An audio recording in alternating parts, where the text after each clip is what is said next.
Indonesia tumbuh, Indonesia bangkit. Kita tangguh, bangsa berjaya, merdeka. Oke teman-teman, gue jadi sebelumnya mau ngucapin selamat Hari Raya Kemerdekaan Republik Indonesia. Semoga dengan kemerdekaan yang ke-76 ini kita semakin menjadi bangsa yang tangguh serta mampu lebih mengeratkan lagi persatuan dan kesatuan warga Republik Indonesia pastinya dari Sabang sampai Merauke. Dan ya semoga dengan pandemi yang masih berjalan ini ya, yang masih mengganggu kehidupan kita hingga saat ini, mampu kita taklukkan lah dengan program vaksinasi yang udah berjalan. Dan tetap kalian harus mematuhi protokol kesehatan dimanapun dan kapanpun berada. Oke, jadi ini gue memakai baju yang cukup spesial buat gue. Jadi ini adalah salah satu baju, gue gak endorse ya di sini, gue gak endorse, cuman emang gue kebetulan suka banget sama bukan mural sih, kayak tulisan yang ada di bajunya ini gue beli dari Daniel Mananta Store ya, bukan Daniel Mananta Store, kayak toko yang didirikan sama Daniel Mananta. Jadi gue beli di Damn I Love Indonesia. Jadi tulisannya sini, patriotism never look, gue sampai harus berdiri gue, never look this good. Jadi ya ini salah satu, jadi turun. Jadi itu salah satu baju yang menjadi favoritnya gue di Damn I Love Indonesia. Jadi kalau Daniel mau endorse saya, boleh langsung DM Instagram. Waduh, langsung aja nanti. Karena jujur kok, untuk Daniel Mananta, gue harus bilang ini baju bagus banget, bener. Dan sampai sekarang pun gue masih merasa gue bangga dengan apa yang gue kenakan. Nih, dilihat, jadi bajunya kayak gini kurang lebih tuh. By the way, gue gak endorse sama sekali ya, tapi ini review jujur lah dari gue untuk mengawali konten kita kali ini di Mikey Ball. Wah, oke. Jadi di konten kali ini gue akan bahas Tottenham versus City, yang ya gue bisa bilang anti klimaks lah, karena City tidak bermain dengan beberapa pemain intinya dan hanya menurunkan kurang lebih itu 4 dari full team yang biasanya Manchester City keluarkan dalam setiap pertandingan.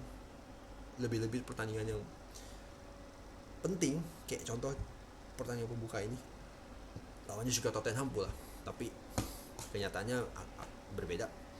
Dan bangkitnya Barcelona di era baru, bukan bangkit sih, gue bilang awal baik dari era barunya Barcelona yang berhasil mengalahkan Sociedad.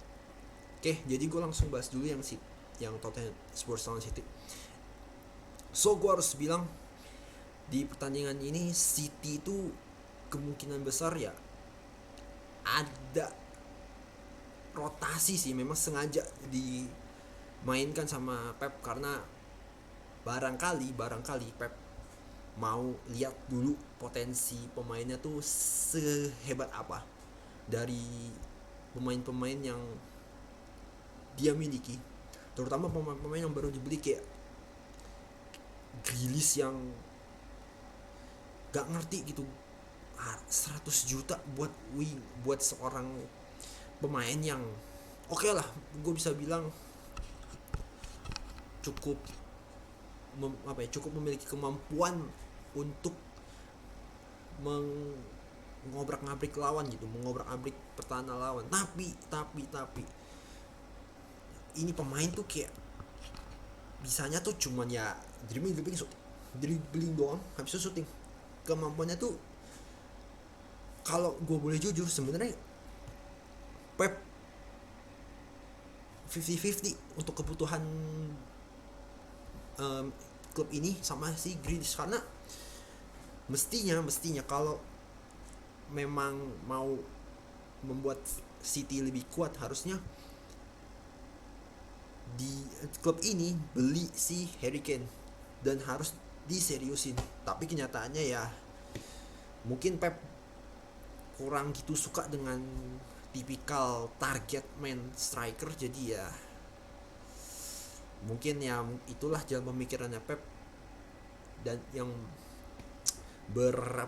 yang berjalan lah di pikirannya bertahun-tahun dan memang cukup berhasil tapi tidak optimal dalam meraih prestasi yang lebih tinggi. So di sini pun, di pertandingan ini pun sebenarnya juga kalau bisa gue bilang Spurs juga gak bisa dibilang bermain bagus juga itu, karena bener-bener ini dua klub ini cuman bolak-balik cuman habis itu long pass lagi gitu. Gak ada ritme yang jelas gitu sama sekali dari kedua tim ini, apalagi Spurs yang murni cuma ngandelin counter attack doang. Dan jujur gue bisa bilang golnya si Son Heung-min ini sebenarnya itu buah dari ya sedikit ada rasa keberuntungan lah di situ, aroma keberuntungan. Karena actually kalau memang kondisinya si Ruben Dias bisa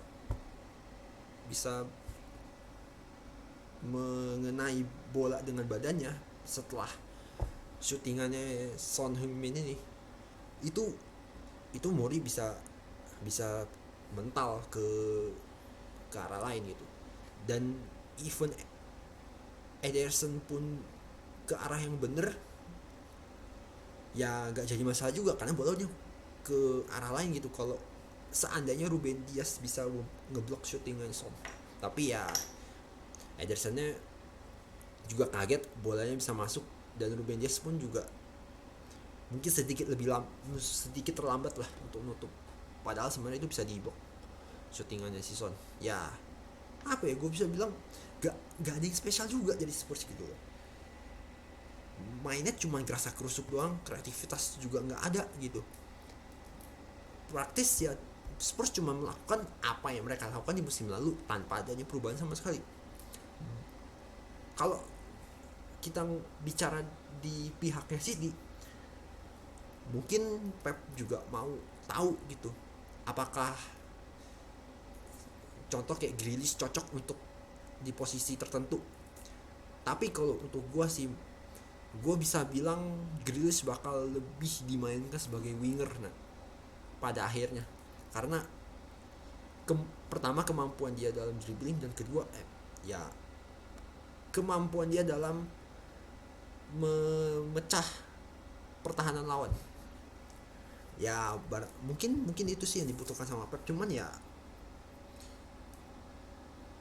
sebenarnya itu bukan top priority-nya si Manchester City gitu dan Pep itu sendiri. Tapi ya sudahlah, mungkin itu bisa menjadi sebuah pencerahan buat si Pep. Dan ya mungkin Pep juga mau lihat lagi potensi terbaik dari pemain-pemain rotasinya dia juga, karena memang pemain kayak KDB baru dimainin pas menit 70-80 dan terlihat gitu bahwa udah agak terlambat kalau misalnya si KDB dimaininnya tuh baru di babak kedua fase akhir lah gitu. Karena jelas banget City ini main tuh kayak gak ada arah sama sekali, bener-bener tidak ada panduan gitu dalam mencari sebuah harta karun lah. Bisa gue contoh ya, ibaratnya City lagi nyari harta karun tapi gak ada panduan jelasnya.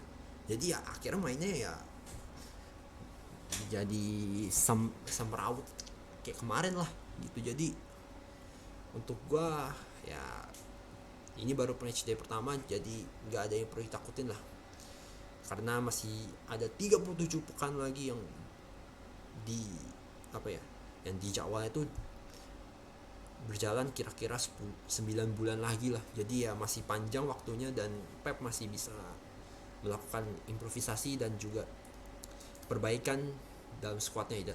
Tapi tetap yakin sih gue kalau City bisa juara di musim ini, bisa mempertahankan gelar juara lah gitu. Oke, sekarang gue ke Barca. Nah, gue sih yakin secara pribadi karena gue fans Barca dari zamannya Ronaldinho. Gue sih tetap yakin bahwa tanpa adanya Messi pun Barcelona bisa berkembang lebih jauh lagi, karena dari komposisi tim yang ada sebenarnya tanpa Messi pun mereka bisa bermain bagus dan terbukti. Di pertandingan pertama mereka lawan Sociedad, mereka benar-benar menunjukkan bahwa Messi nggak ada, ya kita tetap akan jalan dengan daya dan upaya kita, dengan perjuangan terbaik kita. Dan ya sudah mulailah dibuktikan dengan hasil positif yang mereka raih atas Sociedad, dan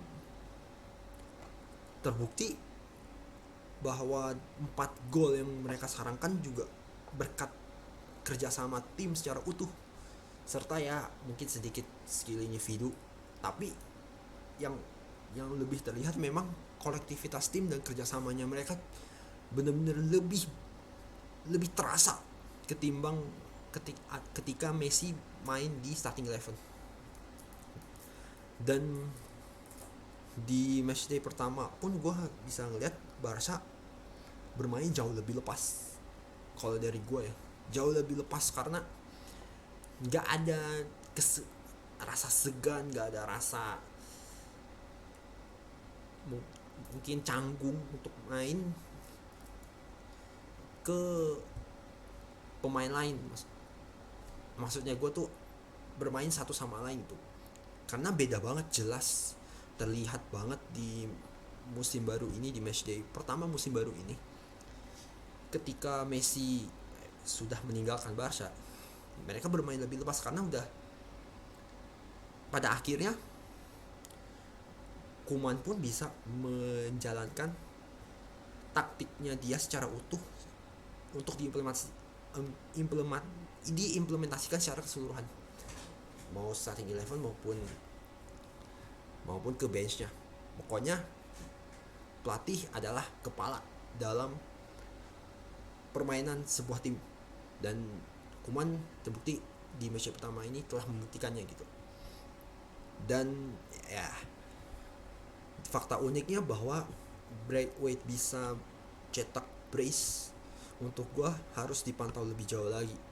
Ya mungkin sedikit meyakinkan lah bahwa tanpa Messi pun malah Braithwaite bisa jauh lebih bersinar. Tapi karena ini masih matchday pertama, gue gak bisa ngomong lebih banyak lagi, karena Braithwaite harus buktiin lagi, at least contoh kayak di Champions League, soal ketajamannya di depan gawang. Karena pengalaman musim lalu kan ya Braithwaite angin-anginan banget mainnya.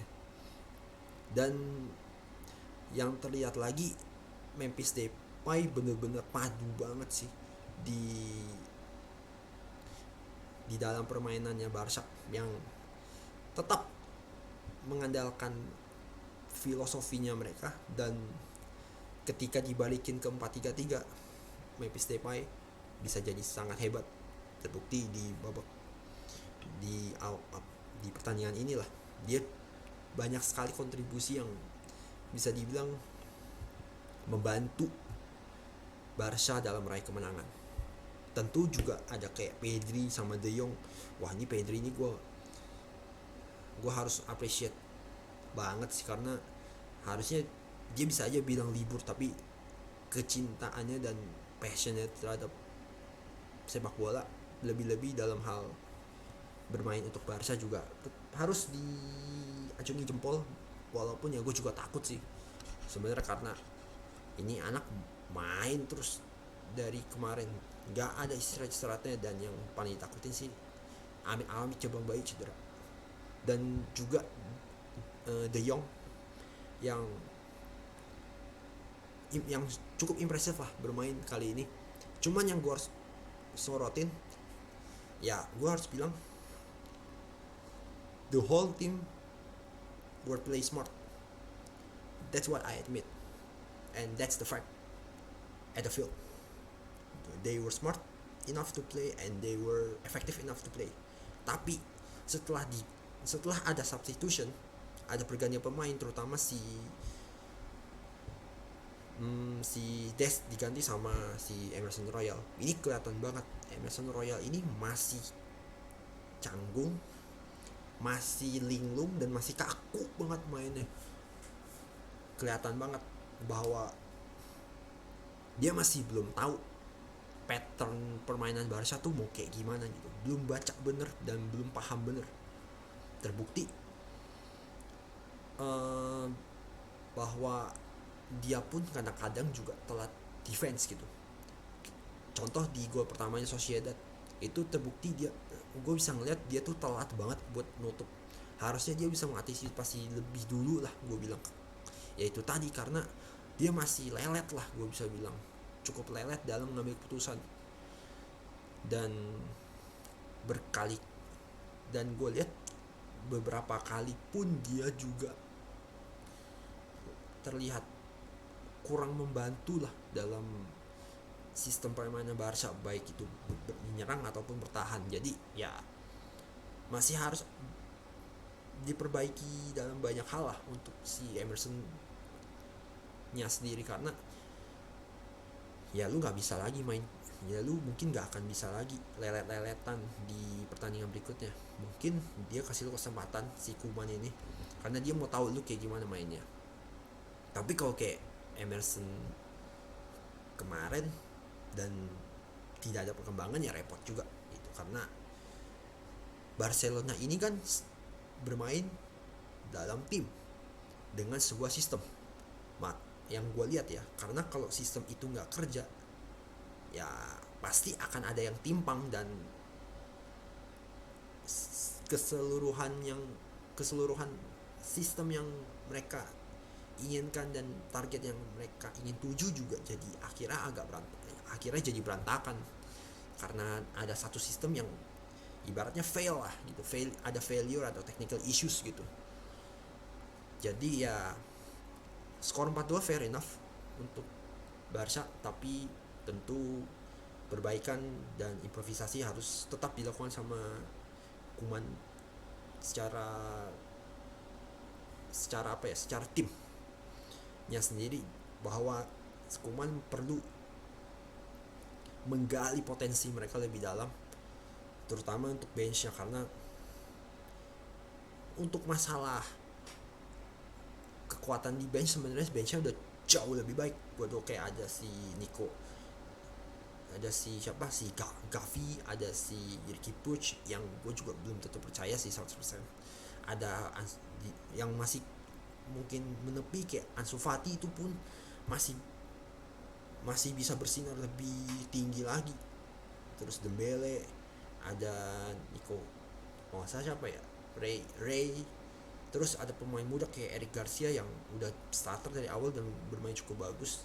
Jadi keseluruhan tim ini sebenarnya udah cukup bagus, tapi tetap bahwa Koeman harus ngegodok lagi lebih dalam untuk melihat potensi terbaik dari setiap pemain yang ada di skuadnya Barca.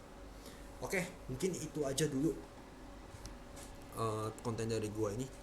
Dan ya untuk update transfer window dan tier list berikutnya akan hadir lah paling cepet besok sih, dan harus besok sih karena akan ada banyak lagi konten yang menunggu. Oke, thanks for watching.